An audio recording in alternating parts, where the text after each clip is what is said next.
노엘이라고 하는 것은 영어로 Now all is well 이라고 하는 뜻입니다. 이제 모든 것이 잘 될 겁니다. 주 예수 안에서 모든 것이 잘 될 것입니다.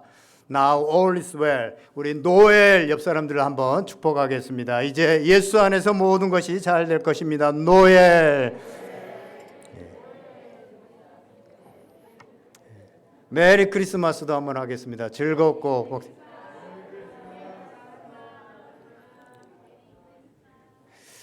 네, 오늘 즐거운 날인데요. 우리 온누리교회 수준이 얼마나 되는지 질문으로 설교를 시작할까 합니다. 잘 맞춰보기 바랍니다. 약 2000년 전에 마리아에게서 성령으로 잉태해서 태어났으며 임마누엘이라고도 불리는 이 사람이 누구입니까? 예, 수준이 너무 높습니다. 그래서 몇몇 사람들이 시시해서 대답을 안 하신 것 같은데요. 예수님 맞습니다. 예. 그런데 예수라고 하는 뜻이 뭡니까? 예수님. 사람의 이름이 다 뜻이 있는데 예수라고 하는 이름의 뜻은 뭡니까? 21절에 보니까 우리 21절 말씀 다 같이 한번 읽어보겠습니다. 아들을 낳으리니 이름을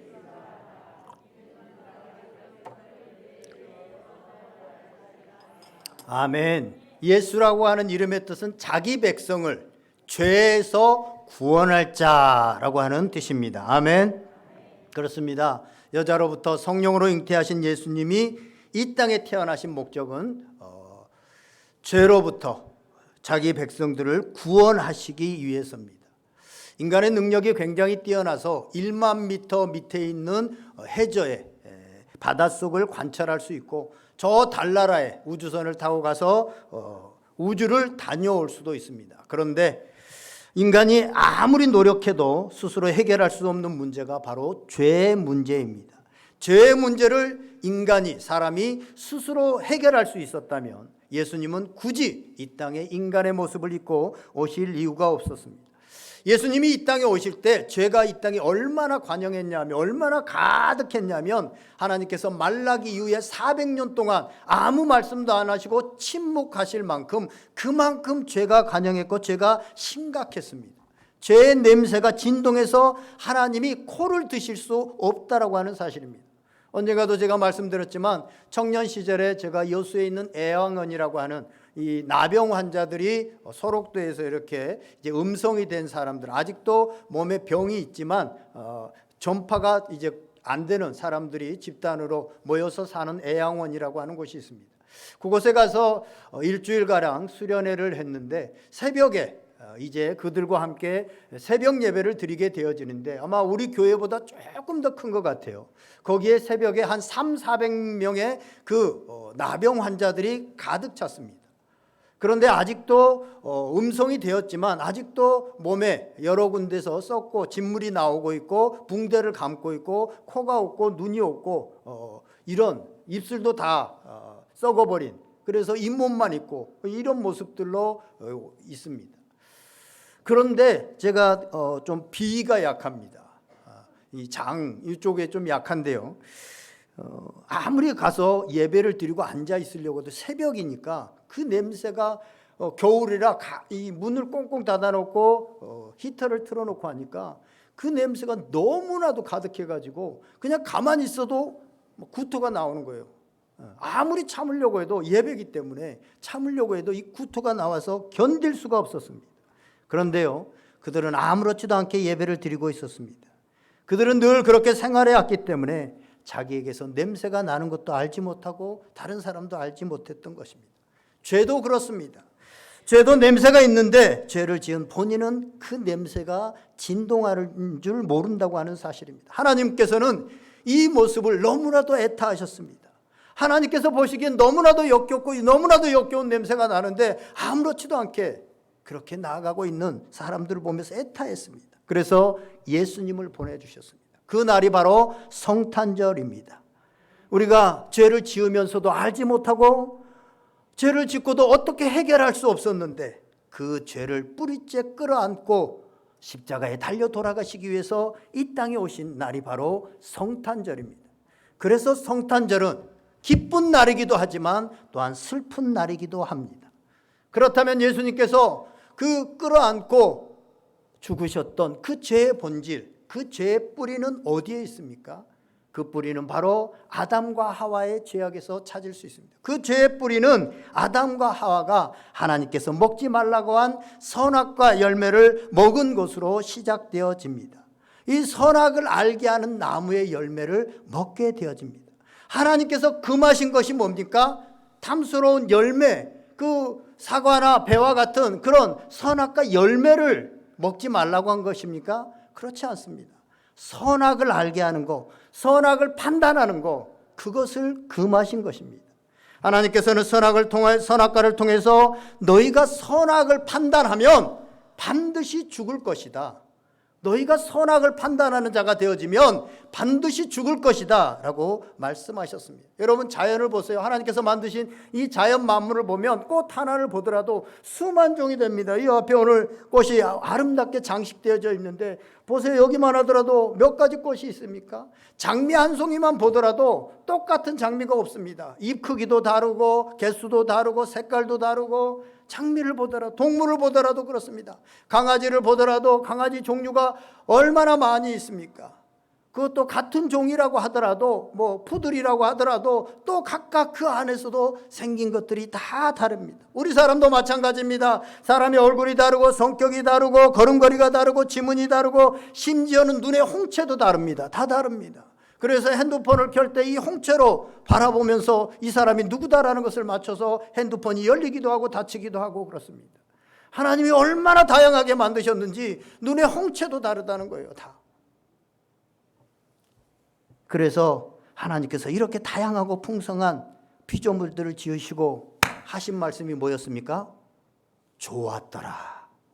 하나님이 이 다양함을 너무나도 좋아하셨습니다. 하나님은 모든 피조물을 보며 옳고 그른 것으로 판단하지 않았습니다. 좋았더라 라고 말씀하셨습니다. 옳고 그름으로 세상을 보기 시작하면 세상은 지옥이 되고 맙니다. 왜냐하면 나와 같은 게 하나도 없기 때문에 그렇습니다. 나와 같이 생각하고 나와 같이 판단하는 사람이 아무도 없기 때문에, 다 다르게 하기 때문에 그것은 지옥이 될 수밖에 없습니다. 나와 같은 것을 찾아볼 수가 없거든요. 이처럼 하나님이 아닌 내가 기준이 돼서 선악을 판단하는 순간 우리 자신은 불행하게 되어지고 그가 속한 공동체는 지옥이 되고 만다는 것입니다. 그래서 하나님께서는 선과 악을 알게 하는 나무의 열매를 먹지 말라, 너희가 선악을 판단하지 말라 라고 그렇게 말씀하신 것입니다. 그런데 사람들은 누가 더 옳은가, 내가 더 옳다, 내가 더 정의다 라고 하면서 싸움이 시작됩니다. 하지만 그것은 내가 하나님의 자리를 넘보는 것입니다. 이처럼 인간이 하나님의 자리를 넘보는 것이 바로 죄의 뿌리다, 죄의 시작이다 라고 볼 수 있습니다. 우리가 그리스도인으로 예배를 드리고 성경 공부도 하고 헌금 생활도 하고 10년 20년 신앙생활을 합니다만, 이처럼 선악을 판단하는 죄의 뿌리가 우리 속에서 뽑히지 않으면 여전히 나는 내가 하나님의 자리를 넘보고 있고 내가 여전히 하나님이 되고자 하고 있습니다. 이방 종교입니다만 무슬림, 이슬람교에 보면 라마단 금식 기간이 있죠. 라마단 금식 기간이 끝나고 나면 그들은 꼭 화해의 시간이 있습니다. 1년에 한 번씩 갖게 되어지는 그 금식에서 마지막 시간은 화해의 시간을 갖습니다. 할랄 비할랄이라고 하는 명칭으로 그동안 자신이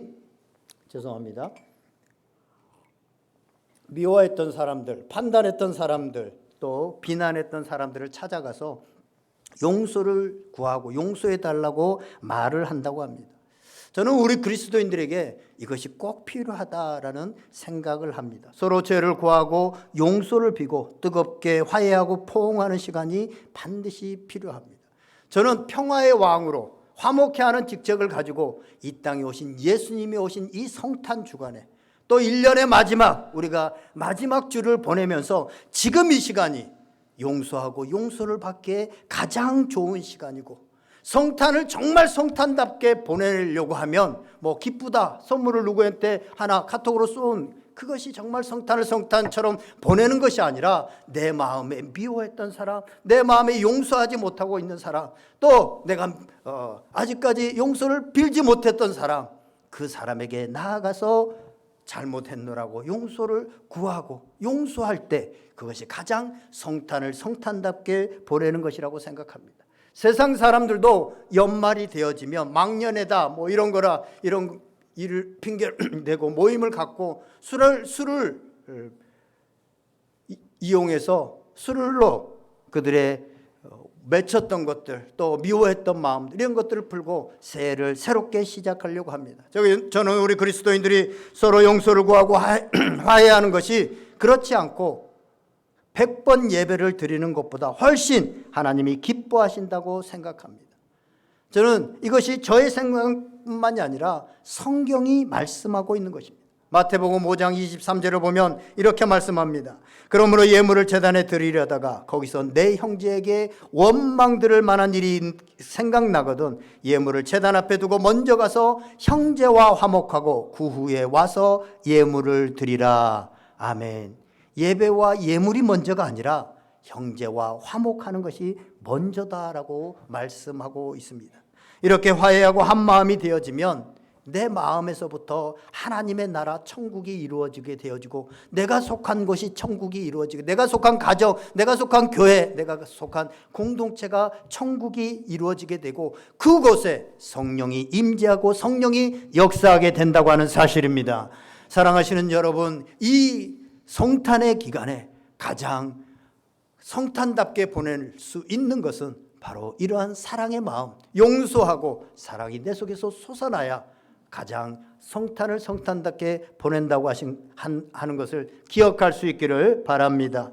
교회는 예수님의 지체로 예수님의 살과 피에 참여한 사람들의 모임입니다. 오늘 우리가 세례를 행하고 성찬을 행합니다만 세례가 뭡니까? 세례는 죄의 뿌리인 내가 선악을 판단하는 그런 마음을 물로 적실 때, 물 안에 들어갈 때 죽고 이제 예수 그리스도 연합해서 예수 그리스도로 살아가겠습니다 라고 하는 마음으로 동참하게 되는 것이며, 빵과 포도주를 막는 것은 그 예수님의 살과 피에 동참해서 내가 그렇게 예수님의 행하셨던 그 사랑으로 살아가겠습니다 라고 고백하는 것입니다.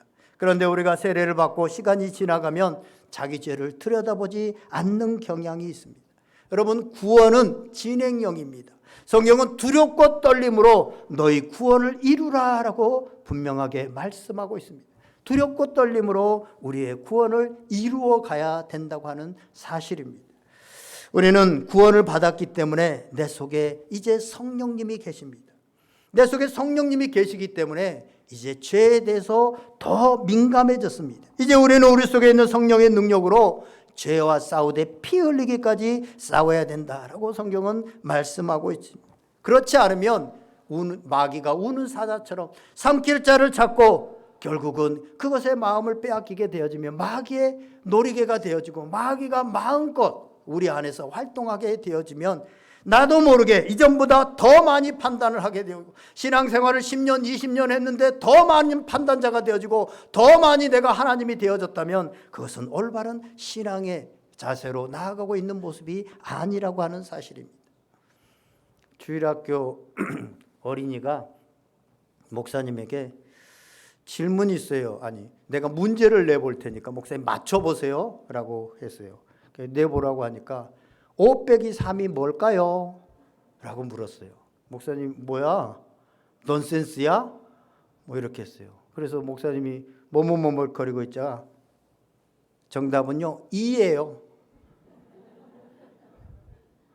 5 빼기 3. 그러니까 뭐야? 왜? 라고 물었더니 그건요 사람이 오해를 했을 때 그 사람 입장에서 3번만 생각하면 이해가 된대요. 이렇게 목사님한테 설명한 거예요. 그 목사님이 야 그렇구나, 오해를 하면 그 사람 입장에서 3번만 생각하면 이해가 되는구나. 그 사람 입장에 생각을 안 하니까 이 아이가 신났어요. 목사님, 내가 또 문제 낼게요. 목사님 맞춰보세요. 2 더하기 2는 뭘까요? 목사님 이번에는 4 그랬어요. 그랬더니 맞았어요. 근데 왜 그렇게 해요? 그러니까 목사님 몰라. 왠 줄 아세요? 이해하고 이해하면 사랑이 된대요. 이렇게 설명했어요. 이해하고 이해하면 사랑이래요. 여러분, 이해하고 이해하는 것이 사랑입니다. 네. 이 아이가 신났어요. 마지막으로 문제를 내가 하나 더 낼게요. 목사님 맞춰보세요. 4 더하기 4는 뭘까요? 이제 우리 성도들도 다 알아요. 8. 왜 8일까요? 목사님이 잘 모르겠는데, 사랑하고 사랑하면 팔자가 고쳐진대요. 여러분, 사랑하고 사랑하면 팔자가 고쳐집니다. 예수님께서는 이 땅에요, 우리 가운데 미움, 원망, 내가 판단, 사실은 미움과 원망이 생기는 것은 그 뿌리에 들어가면 내가 판단하고 있기 때문에 그렇습니다. 이건 잘못된 행동이야, 나한테 해를 하는 행동이야. 이 판단에서부터 그 모든 것이 시작되어진다고 하는 사실입니다. 그런데 예수님께서는 그 죄의 뿌리를 안고 십자가에 달려 돌아가시기 위해서 오늘 성탄절에 우리 가운데 오셨다고 하는 사실입니다. 이제 말씀을 정리하면서 우리 영상 하나를 보고자 합니다. 우리 LED TV도 설치됐는데 우리 영상 하나 들어주시기 바랍니다.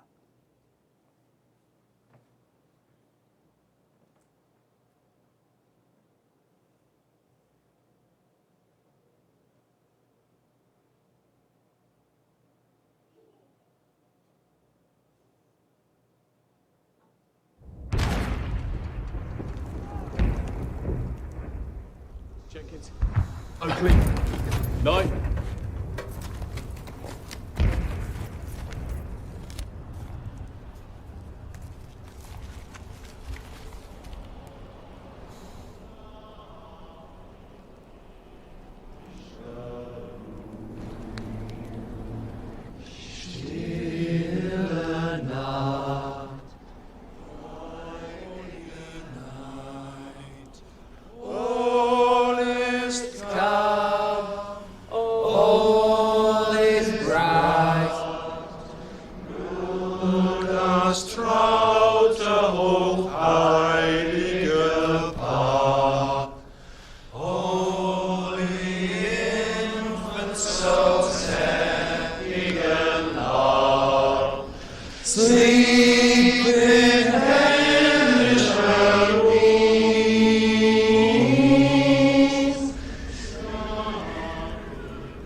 Ein Brillerkum! Ein Brillerkum! Jim? Jim, don't do it! Halt! Er ist nicht bewaffnet!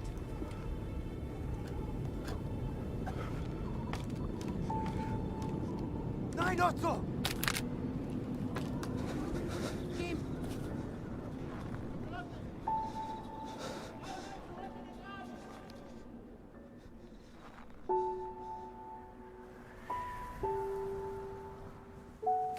My name is Jim. Mein Name ist Otto. Pleased to meet you, Otto. Freut mich. Rose, she's called. Sie ist schön. Ist schön.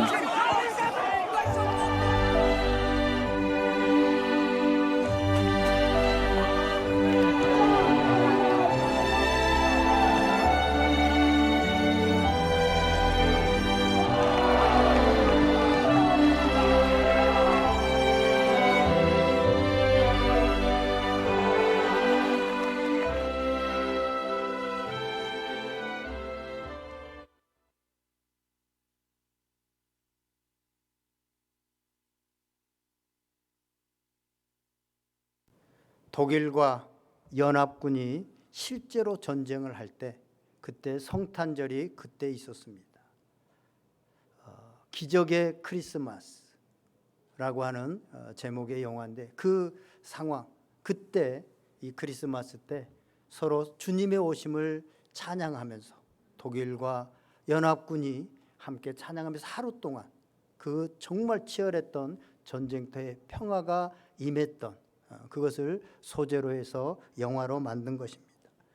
전쟁이 왜 일어납니까? 판단하는 것에서 시작됩니다. 오늘 가정에도 마찬가지고 부부도 마찬가지고 교회에도 마찬가지고 이 사회도 마찬가지입니다. 하나님께서는 인간을 지으시고 인간을 처음 만드시고 예수라고 하는 이름을 준 것처럼 인간에게 첫 이름을 줬습니다. 그 이름이 뭡니까? 아담입니다.